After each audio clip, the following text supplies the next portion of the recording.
দানের শীষে সবাই ভোট দিয়ে বিপুল ভোটে জয়যুক্ত করতে হবে।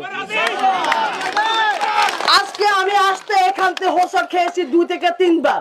আমার চোখে লাগছে যে রাস্তাটা খুবই মানে অন্যরকম খারাপ অবস্থায় পড়ে আছে। আজকে আপনারা যে বলছেন যে তা না, সেটা আমার চোখেও পড়ছে। আপনারা যদি আব্দুল আওয়াল মিন্টু সাহেবকে আপনারা যদি বিপুল ভোটে জয়যুক্ত করতে পারেন, আপনাদের এই রাস্তা এইরকম থাকবে না। এই রাস্তা হয়ে যাবে মডেল ফেনীর মডেল টাউনের মতো হয়ে যাবে। এটা আপনাদেরকে বলতে হবে না। তদ্রূপ আমি আপনাদের কাছে এটুকু বলবো, আপনারা যখন 12 তারিখ কেন্দ্রে যাবেন, আপনার মাকে নিয়ে যাবেন, আপনাদের বোনকে নিয়ে যাবেন, আপনাদের বাইকের সঙ্গে নিয়ে যাবেন। আপনারা কোনো ব্যাপার কোনো দিন কোনো সময় আপনারা অপপ্রচার বিশ্বাস করবে না। আজকে যাতে দেখেন জামাত আপনাদের সবাইকে বলছে জান্নাতে নিয়ে যাবে। আপনি যদি 5 ওয়াক্ত নামাজ পড়েন, আল্লাহকে বিশ্বাস করেন, আপনি যদি আপনার নীতিতে অটল থাকেন, আপনি যদি সবসময় ধ্যান ধারণা আপনার ধর্মের প্রতি থাকে, আপনি কি জান্নাতে যাবেন না? তাহলে আপনি কি দাড়ি ফাল্লা দিলে কি জান্নাতে যাবেন? তো এই অপপ্রচারে আপনারা কান দিবেন না। আপনারা ভুলভ্রান্তি কথায় আপনারা কখনো কান দিতে দিবেন না। আসেন, আজকে আব্দুল আওয়াল মিন্টু সাহেবকে কি আপনারা কি আজকে নতুন চিনেন? ওনাকে তো আপনারা ওনার বাবাকে চেনেন। ওনার বাবা হাজী শফিউল্লাহ সাহেব 4বার নির্বাচনে নির্বাচিত হয়েছে। উনি আপনাদের সবার মাঝে, উনি আপনাদের কাছে উনি ছিল সব সময়। আপনাদের আশেপাশে সুখ দুঃখ সবসময় আপনাদের পাশে উনি ছিল। তদ্রুপ ওনার সন্তান আব্দুল আওয়াল মিন্টু সাহেব, ওনার সন্তান আকবর সাহেব আপনাদের আশেপাশে আজ 17 বছর ছিল। আপনাদের মনে আছে 2024 সালে বন্যায় কবলিত আপনারা সবাই বন্দী করা ছিলেন। আমি আকবর হোসেন, আব্দুল আওয়াল মিন্টু সাহেব 3 জন রাস্তায় ট্রাকের মধ্যে পানির কবলিতের মধ্যে আটকা পড়ে আছি। এখানকার ছেলেপেলেরা আমাদেরকে এখান থেকে উদ্ধার করে নিয়ে গেছে।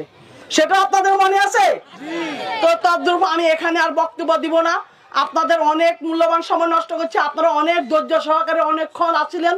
আমি এই শীতকালে আপনারা যে এত ধৈর্য এত কষ্ট করে আমাদের জন্য এখানে বসে আছেন, এটার জন্য আমি ক্ষমা প্রার্থী। আপনি আমাদেরকে ক্ষমা করে দিবেন। আমি অনেকজনের অনেক কথা শুনছি, এতক্ষণ অনেকজন অনেক হতাশা ভুগতেছে। আসলে কি বলবো, আজ আমাদের ক্ষমতায় আমরা প্রায় আজ 17-18 বছর আমরা ক্ষমতায় নাই। বিএনপি কিন্তু ক্ষমতায় আসে নাই।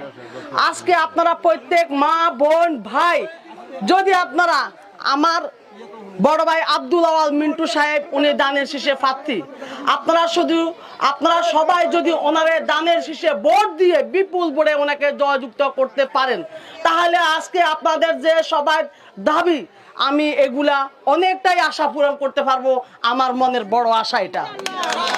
আজকে যাতে দেখেন জামাত আপনাদের সবাইকে বলছে জান্নাতে নিয়ে যাবে।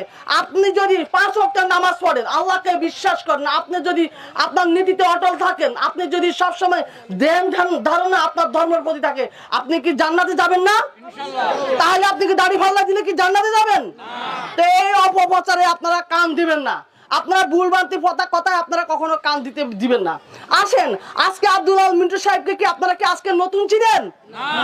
ওনাকে তো আপনারা ওনার বাবাকে চেনেন। ওনার বাবা হাজী শফিউল্লাহ সাহেব 4বার নির্বাচনে নির্বাচিত হয়েছে। উনি আপনাদের সবার মাঝে, উনি আপনাদের কাছে উনি ছিল সব সময়।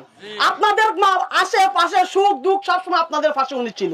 তদ্রুপ ওনার সন্তান আব্দুল আওয়াল মিন্টু সাহেব, ওনার সন্তান আকবর সাহেব আপনাদের আশেপাশে আজ 17 বছর ছিল। আপনাদের মনে আছে 2024 সালে বন্যায় কবলিত আপনারা সবাই বন্দী করা ছিলেন।